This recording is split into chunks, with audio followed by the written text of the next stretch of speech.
Welcome to JSA TV Live, the newsroom for telecom and data center professionals. I'm Barb Mitchell, coming to you today live.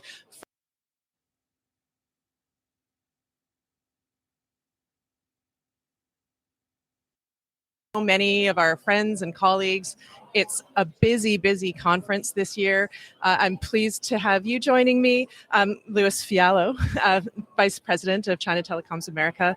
Thank you so much for joining. No, it's my honor. Thank you for having me here today. So what are your thoughts so far on the conference? Well, overall, I think it's a good sign because, I attended last year and the attendance wasn't that great, but this time it seems to be really a lot of energy. And more importantly, I'm starting to see like new types of companies outside of the traditional telecom companies, focused on other areas of like IoT and other areas. So that just tells me there's continued innovation in our industry.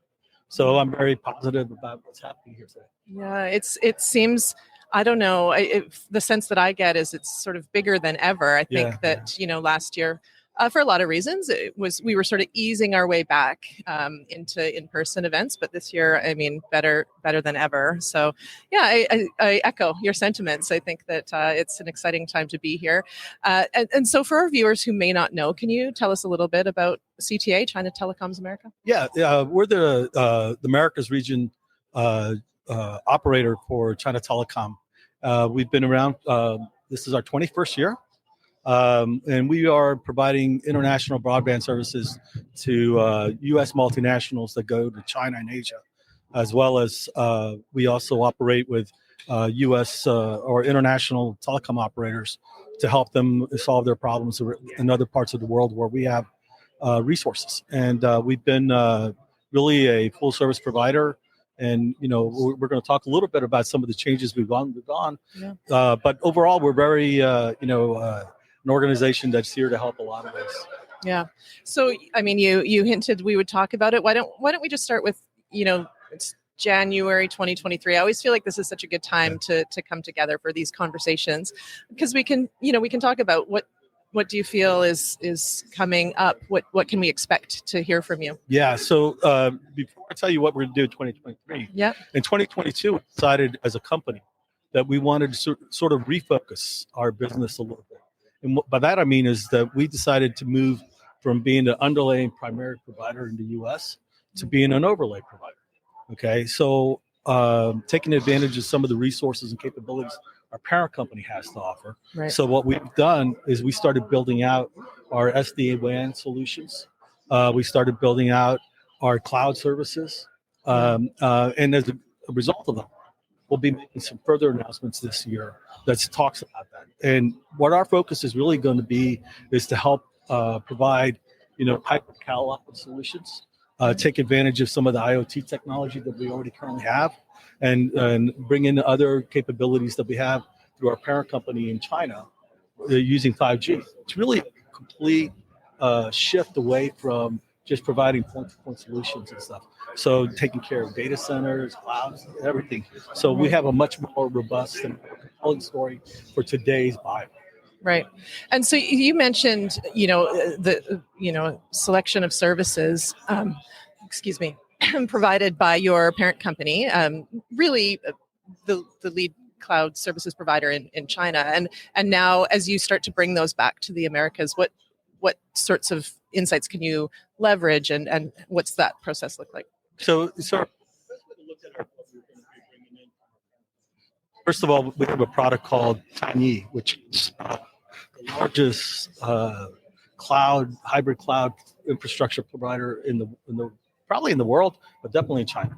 And when I say this is that Tiny is a platform that allows not only to take advantage of our cloud infrastructure, but allows us to take advantage of all our partners' cloud infrastructures, and not only in China, but internationally. So today we have connections with 80 different public cloud infrastructures around the world. Yep. We have 144 data centers that are tied to this Tiny cloud service. And then we do this in 48 different international municipalities, plus everything we have in China. Yeah. So that's a big investment that we've done. And what we've done in the U.S. is started building out some of those capabilities. And that's what we're going to be starting to offer to link it all together to this larger cloud initiative. Yeah.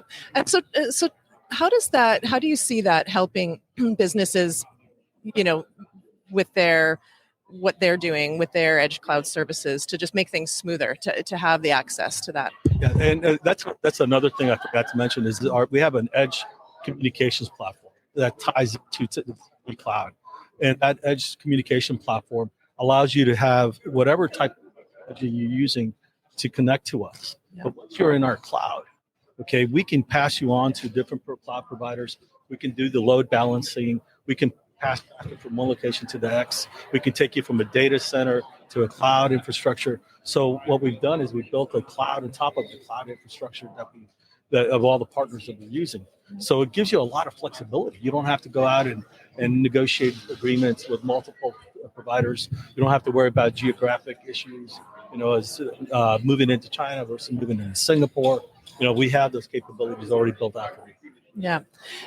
And so let's go back then to, we sort of were looking at 2022 and the adoption of cloud and bringing, all of these great capabilities to the Americas. But so what next? What should we expect to hear from you as the year progresses? Yeah, so we have three main initiatives for 2023. The first one is we've built out our own cloud infrastructure that's under CTA brand and our CTA resources. And we are also building out, we're going to be introducing in the US or in America's region, an IoT solution. Okay. Yeah. We have a service called 5.0, which today has over 150,000 applications. And we're going to bring those capabilities to enable and working to integrate it all into a solution, because through digitalization, enterprises go through that process. They need these solutions, and they not only want it in the U.S. or in the Americas, but they also want to be able to connect it and make it seamless throughout the world, and that's where our value is. Yeah. So before we wrap up, what are you hoping for this week? I mean, we're in day 2. I asked someone this morning, are we on day 2 or 5? Or because it already feels like so much has already happened. It's Monday morning. We have a couple days left. What are you hoping for the most? Well, it's always PTC is a great time of the year to kick off. Besides being in Hawaii, obviously, it's also so to reconnect. Most companies go through their planning phases at the end of the year. It continues a little bit into this phase, but this is where you actually have a plan. And now you need to convey the message to your partners and your customers. And this is a great opportunity for this. So for us, is starting off with working with JSA TV, but to continue to work with other and communicating what we're doing it, and sort of educate everybody and continue that process. Yeah, that's great. And so for those folks that couldn't make it to Honolulu and want to connect with you potentially after the show, where can they go to find you? Yeah, so you can find us at www.ctamericas.com. You can find us also on social media, on China Telecom Americas, on LinkedIn, and on Twitter. I believe we have other sites, but I can't remember. But those are the main ones. So I encourage everybody to go out and reach out to us. Fantastic. Thank you so much for joining our first interview of the show. It was a great start to it, a great start to the conversations. The conversations will continue for the remainder of today and on for the remainder of the week as well. So thank you, viewers, for tuning in. Thank you again for joining us. And we'll see you shortly for the next round of JSA TV Live here at PTC in Honolulu, Hawaii. Mahalo.